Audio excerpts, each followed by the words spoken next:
Hi. Today I will narrate a story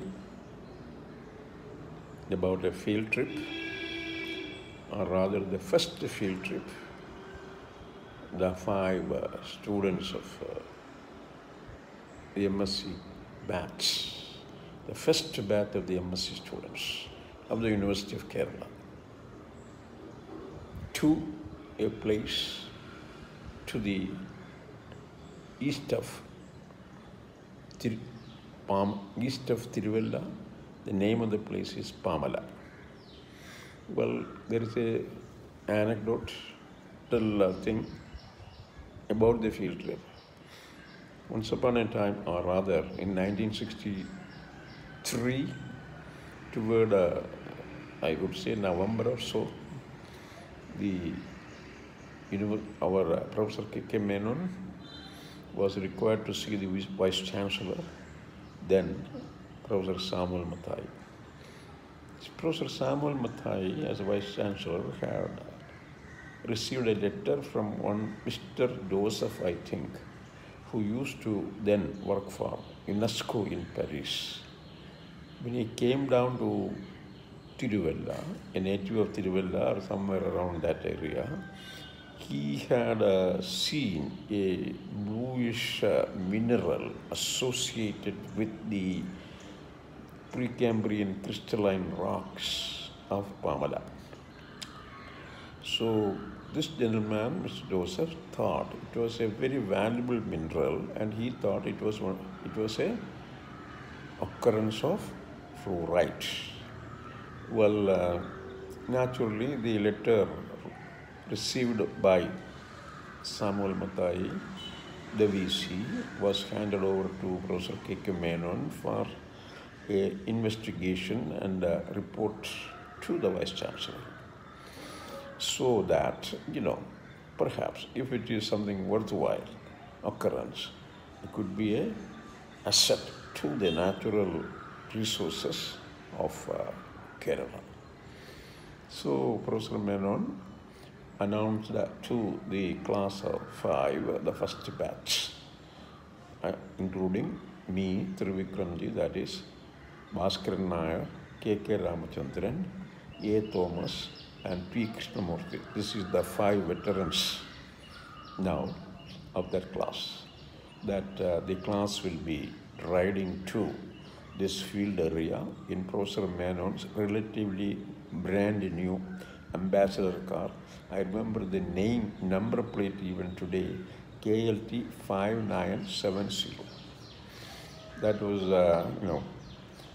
we were all asked to be at Palayam at 6:30 on a certain day in the early morning. And we were there very promptly because this is the first field trip and we are being taken by the HOD to the field area. So obviously, like in any field trip geologists do, they collected what we call as a Brunton compass, a topographic sheet of the area and some sample sacks. Naturally, there was a hammer as well as a sledgehammer. A small hammer will not do anything on a crystalline rock, so we took a sledgehammer also. Well, Professor Menon drove. He is a relatively good driver, I would say, because within another 4 years we were in Thiruvalla and Thiruvalla rest house.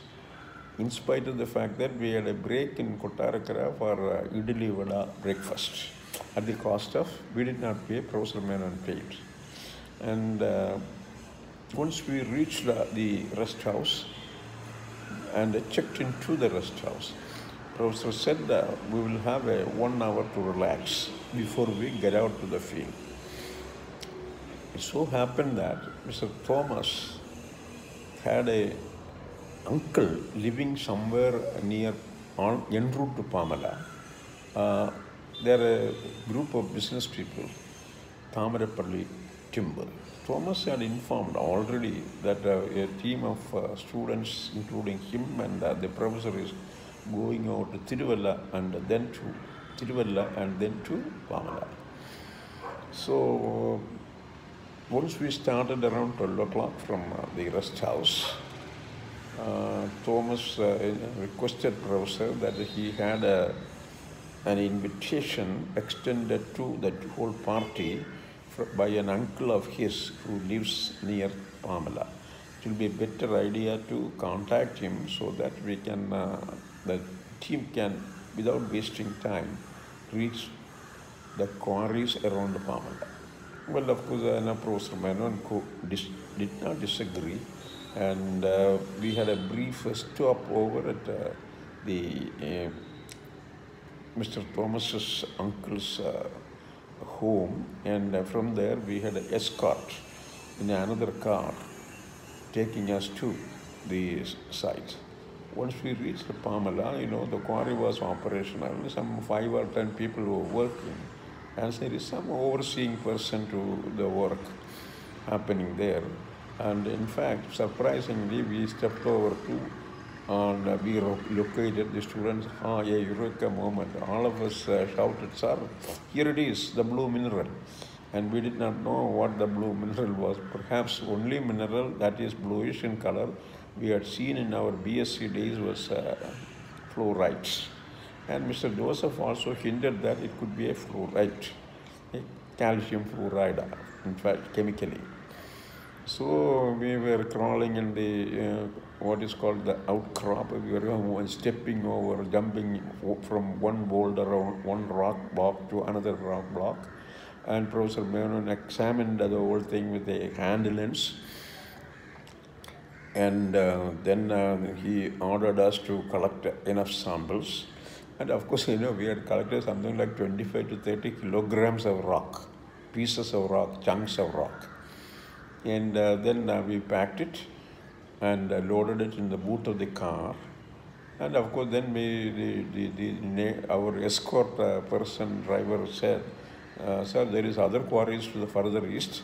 We decided to, Professor Menon rather decided to visit those quarries. We went to the first quarry. We did not come across any great deal of blue mineral.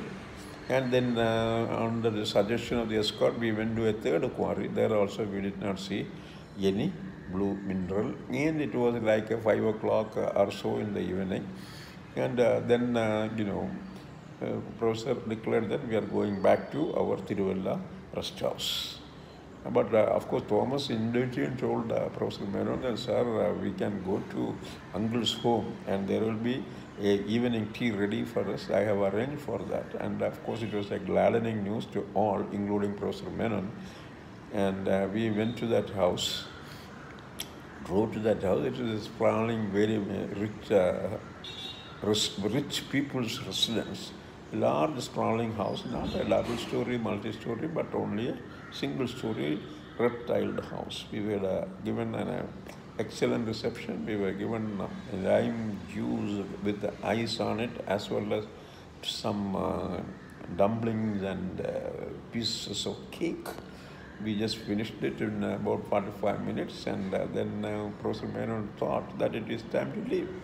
Then, of course, our chief host, Thomas's uncle, announced that, "Sir, please don't go without finishing your dinner. We have arranged for your dinner, and it will be ready within 1 hour, and you can leave our place by 8 o'clock in the evening."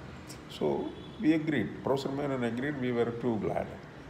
And we got engaged in different pursuits we liked most on that particular day. From that point onwards, we were waiting, eagerly waiting for the dinner to be done. And once the dinner was over by 8 o'clock, Professor Menon drove all of us to the rest house at Thiruvalla. And then, we were told that we can take rest for the night, and the party will leave around 6:30 a.m. the next day to back home to Trivandrum.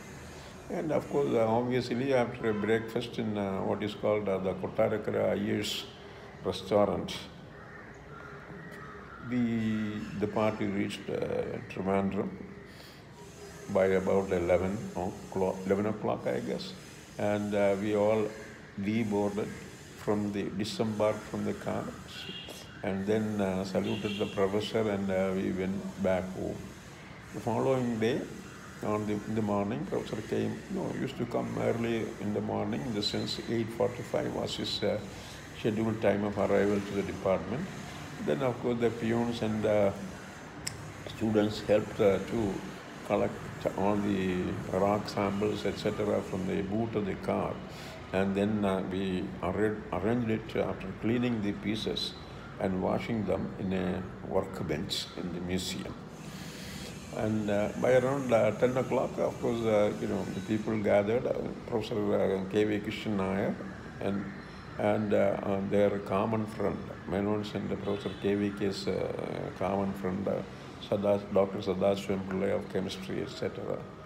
And then Professor Sadashivam Pillai took a piece of the bluish mineral and then told Professor Menon that by this evening or next day morning, I will tell you what are the chief chemical elements in the piece of blue mineral. The next morning, around 10 o'clock, Sadashivam Pillai sir reached the geology building and geology professor's office and reported that there is no fluoride anyway at any cost. No fluoride, no indication.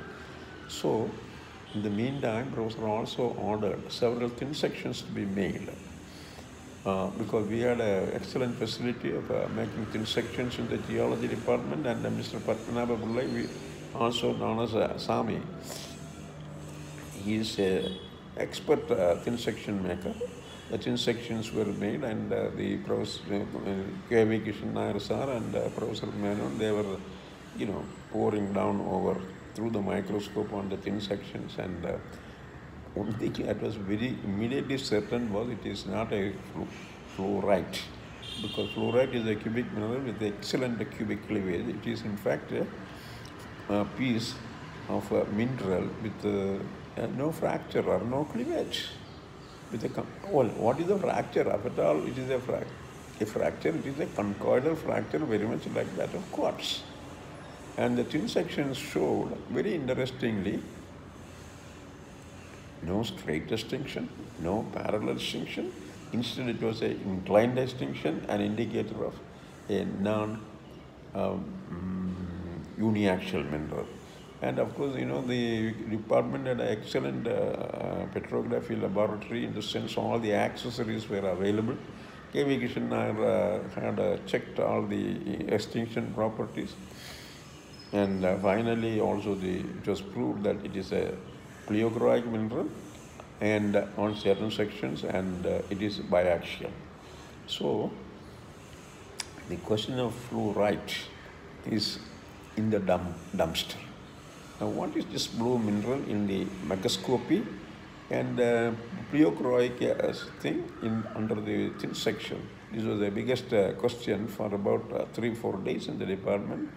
Of course, naturally, we as students did not know how to, diagnose or identify the unknown mineral, whereas the professors knew it very well, and they went around, pouring in, delving into Winchell, optical mineralogy, Dana's textbook of mineralogy, and only those things were the final answers anybody would look for in the case they they wanted to know, identify a unknown candidate. Well, by the end of the week, in another 5 or 6 days, inconclusively, it was identified as a corderite. Corderite is a magnesium iron aluminosilicate. It is actually a product of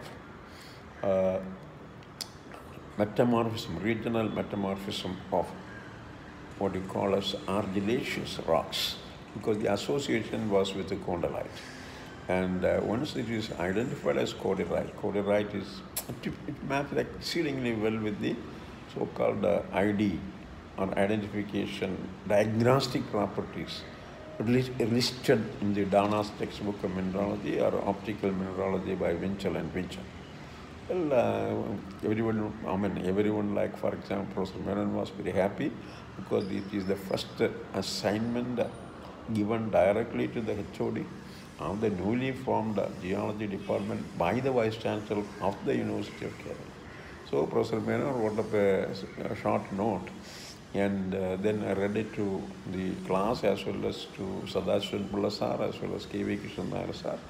And finally it was taken over to the Vice Chancellor's office. The Vice Chancellor was probably very happy about the new thing, and that is the end of the story.